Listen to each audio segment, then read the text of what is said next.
말씀 보겠습니다. 하나님께서 우리에게 주시는 말씀은 히브리서 말씀입니다. 히브리서 1장 1절에서 3절까지 말씀입니다. 히브리서 1장 1절에서 3절까지 말씀. 제가 가진 성경 신약 성경 354면에 있습니다. 신약 성경 354면 히브리서 1장 1절에서 3절까지 말씀 우리 한 목소리로 합독하겠습니다. 히브리서 1장 1절에서 3절 합독하겠습니다. 시작. 옛적에 선지자를 통하여 여러 부분과 여러 모양으로 우리 조상들에게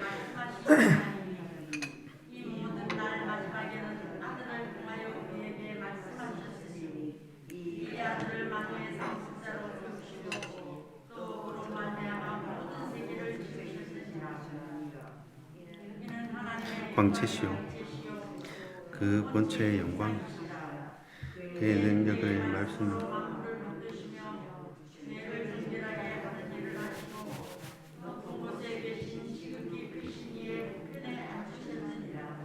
아멘. 하나님의 말씀입니다.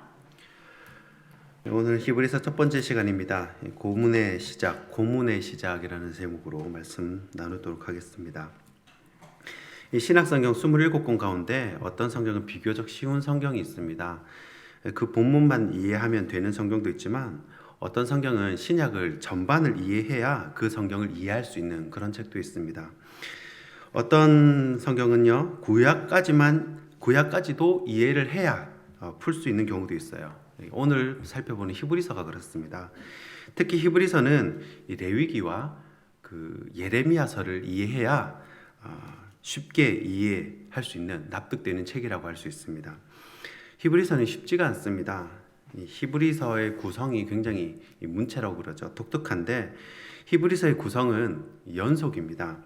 이 continuity라고 하는데 예를 들어서 이제 원숭이 엉덩이는 빨간 것은 사과는 맛있다 이런 식으로 꼬리에 꼬를 물고 이어간다는 것입니다. 그래서 이런 책은 중간에 읽으면요, 가운데 탁 읽으면 이해하기가 상당히 어렵습니다. 이 복음서 같은 경우는 중간에 읽어도 괜찮아요. 그런데 연속이라는 구석을 가진 성경은 중간부터 읽으면 이해하기가 상당히 어렵다는 것입니다. 그래서 히브리서는 연속되는 고리를 찾는 것이 히브리서를 푸는 아주 중요한 열쇠가 됩니다. 특히 오늘 히브리서를 시작하면서 역사적인 배경 굉장히 중요합니다. 그래서 오늘은 그 부분을 다루고 오늘 본문은 이제 내일부터 좀 같이 묵상을 할까 합니다. AD 64년 7월 18일 그리고 19일 로마 경기장 상가에서 불이 납니다. 이 불은 한밤중에 났기 때문에 많은 사람들이 피해를 입었습니다. 이때 로마에는 불을 전문적으로 끄는 관청이 있었습니다. 그런데 이 관청도 이 불을 끄지 못했습니다. 왜냐하면 이 당시 로마 시안에는 수백 년 동안 전쟁이 없었습니다. 로마는 밖에서 전쟁을 했지만 시안에는 전쟁이 없었습니다. 전쟁으로 해가지고 이제 도시가 불을 타면 한번 도시를 싹 밀고 창원처럼 길을 크게 낸다든지 이제 구획을 나눠가지고 깨끗이 도시를 정비를 합니다. 그런데 수백 년 동안 전쟁이 없어 놓으니까 이 집이 우죽순으로 막 들어서고 길도 옛날 수백 년 된 길, 옛날 길, 꼬불꼬불한 그 길, 그런 구시가지였습니다. 그러니까 불이야하고 해도 이거를 길도 찾을 수가 없고 불을 어떻게 막을 수가 없는 거예요. 그리고 그 불을 깨닫고 나온 순간 그 사람이 그 집으로 다시 못 들어갔다고 합니다. 왜냐하면 그게 폭삭 주저앉았기 때문에. 그래서 불을 피해서 산에 올라가서 자신의 집이 불타는 것을 봅니다. 미처 가족을 구해내지 못하고 혼자 나온 사람들이 절규를 하겠죠. 이때 이 로마 대화재는요, 불이 얼마나 탔냐면 열흘간 탔다고 합니다. 열흘 정도 타면요, 완전 폐허가 되는 거겠죠. 이 당시 로마 구역은 14개 구역으로 나눠져 있었습니다. 부산이 15개 구역으로 나눠져 있죠. 수영구, 해운대구 이런 식으로. 근데 이때 로마는 14구역인데 14구역 가운데 10구역이 소실이 됐습니다. 4구역은 불타지 않았는데 이유는 강 건너에 있었기 때문에 불타지 않았습니다. 그런데 그 강 건너 4구역에는 유대인들이 살고 있었습니다. 사람들이 의심을 하는 거예요. 그래서 성난 로마 시민들이 찾아가는 거죠. 그때 누가 막아주냐면 로마의 황제, 이 포비아라는 황제가 막아줍니다. 왜냐하면 이 포비아라는 황제가 유대인이었거든요. 그래서 이 강 때문에 타지 않은 거다, 그렇게 얘기를 해준 거예요. 로마 대화제가 64년인데 54년에 한 황제가 즉위를 합니다. 그 황제가 원했던 것이 로마시의 재개발이었어요. 워낙 구시가지니까 재개발, 재건축을 원했던 거죠. 그런데 딱 그 장소가 그 불이 난 로마 경기장 일대였던 겁니다. 그러니까 사람들이 상식적으로 누구를 의심하겠습니까? 바로 황제죠. 그 황제를 의심하는데 그 황제 이름이 바로 네로입니다. 네로 황제. 그래서 성난 시민들이 농기구를 들고 네로가 사는 성 100m 뒤까지 찾아갔다는 겁니다. 무기가 없으니까요. 그래서 네로는 자기가 살기 위해서 다른 방화범을 지목을 해야 되잖아요. 정치가들이 이제 많이 쓰는 수법이죠. 그 당시 로마 사람들이 별로 좋아하지 않는 그룹이 있었는데요. 그 그룹이 바로 그리스도인들이었습니다. 그리스도인들에 대한 그 로마 인식이 어땠냐면, 그리스도인들은 사람 고기를 먹는, 인육을 먹는 집단이라고 생각을 했습니다. 우리들끼리야 뭐 성만찬이 은혜롭지 않습니까? 그런데 이거를 성만찬하는 걸 밖에서 들으면 굉장히 오싹할 수가 있습니다. 뭐 이것은 예수의 피니 받아 마시라 이러면 맞죠? 피를 마시는 것 같고, 또 교회에 막 나올 때 보면 빨간 포도주가 막 묻어 있고, 그러니까 오해를 하는 거예요. 왜냐하면 그때 막 그리스도, 기독교가 생겼기 때문입니다. 그리고 뭐 이것은 예수의 살이니 받아 먹으라 이러면 막 또 안에서 막 우는 소리가 들리고 지나가는 사람이 이상한 거예요. 그러니까 모르는 사람들이 밖에서 들으면 무서운 겁니다. 그래서 이때 로마 사람들에게 그리스도인은 인육을 먹는 집단으로 그렇게 생각이 됐습니다. 또 하나 오해가 바로 근친상간하는 집단입니다. 초대교회 성도들끼리 뭐라고 부르냐면 서로 형제 자매라고 불러요.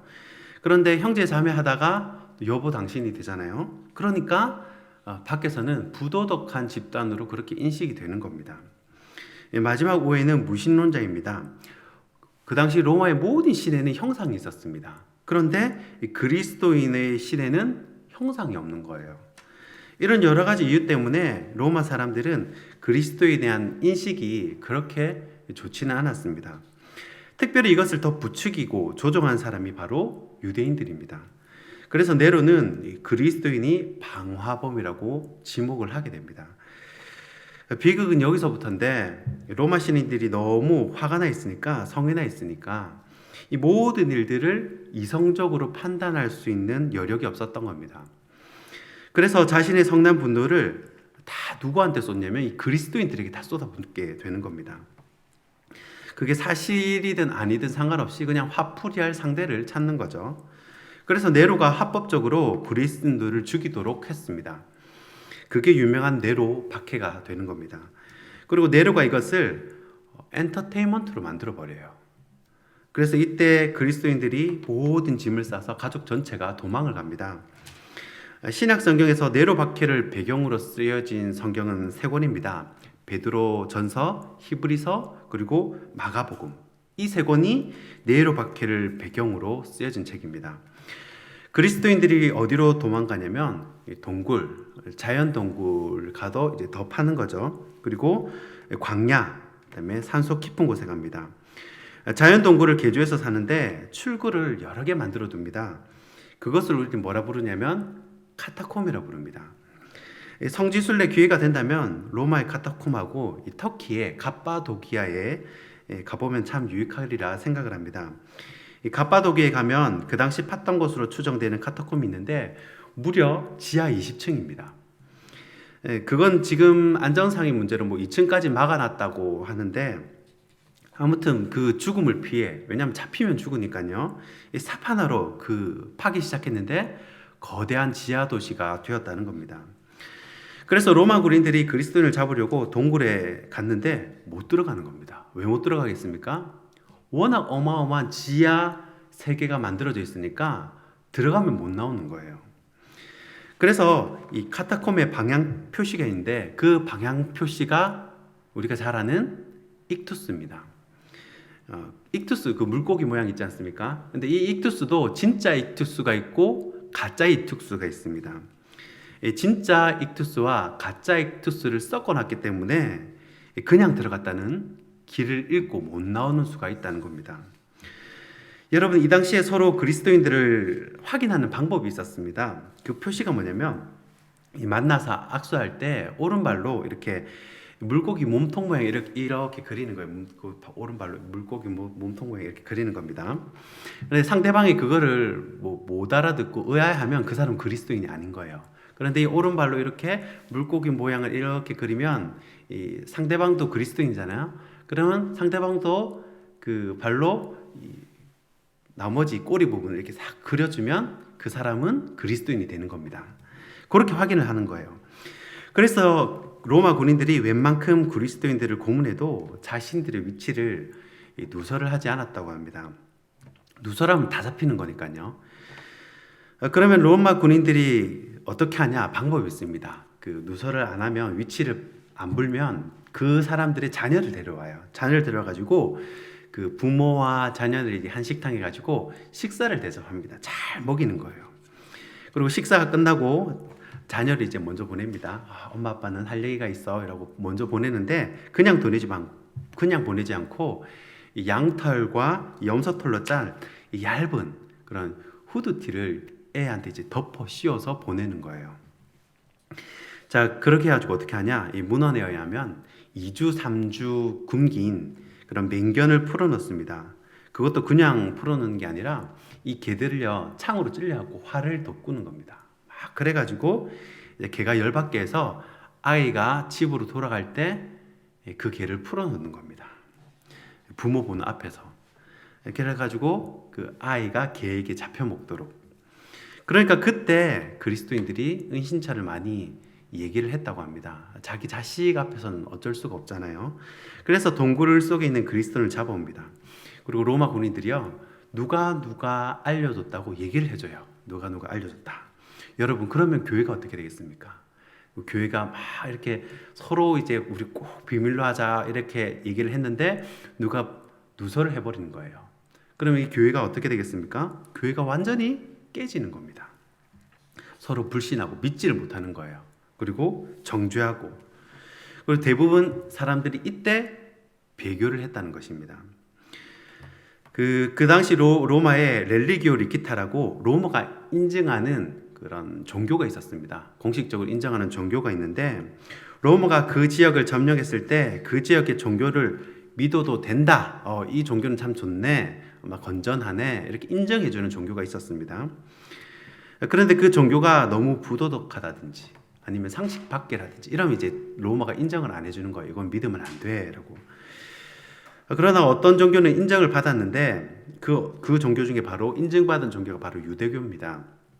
그래서 로마 인증 종교를 박해를 하면요 로마법에 걸립니다. 왜냐하면 로마가 인정한 종교를 이렇게 괴롭혔기 때문에. 그러니까 로마 군인들이요 이 사람들을 유대인이면 유대교면 건드리면 안 되는 거예요. 괴롭히면 로마법에 걸리니까요. 그래서 유대교와 그리스도인을 정확하게 구분하는 것이 필요했습니다. 방법이 뭐겠습니까? 두 종교 다 하나님을 믿습니다. 이걸로는 구분이 안 되는 거예요. 뭘로 구분합니까? 바로 예수 그리스도입니다. 그래서 그 당시 수많은 사람들이요 유대교로 다시 돌아갑니다. 유대교로 다시 돌아가고 유대로 돌아가면 살거든요. 유대교는 공식 인증 종교고. 그러니까 그때 교회가 완전히 와해가 되었습니다. 말씀을 정리하면서요 이 히브리서는 이 편안한 집에서 차 한 잔 마시면서 그렇게 읽었던 성경이 아니었습니다. 지하 동굴에서 또 감옥에서 자꾸 사람들이 유대교로 배교를 하니까요. 너무 이런 교회가 와해되니까요. 그래서 예수 그리스도가 그 유대교에 있던 제사장, 선지자, 그 어떤 성막보다 우월하다는 것을 보여주는 것이 바로 히브리서입니다. 그래서 그 로마 군인들을 피해서 숨죽여서 읽었던 성경이 바로 히브리서예요. 그래서 히브리서는 서론이 없습니다. 바로 본론으로 들어갑니다. 여기까지가 히브리서의 대략적인 역사적인 배경입니다. 우리가 내일부터요 본격적으로 히브리서를 같이 한번 오늘 본문을 통해서 먼저 깊이 묵상하는 시간을 갖도록 하겠습니다. 기도하겠습니다. 하나님,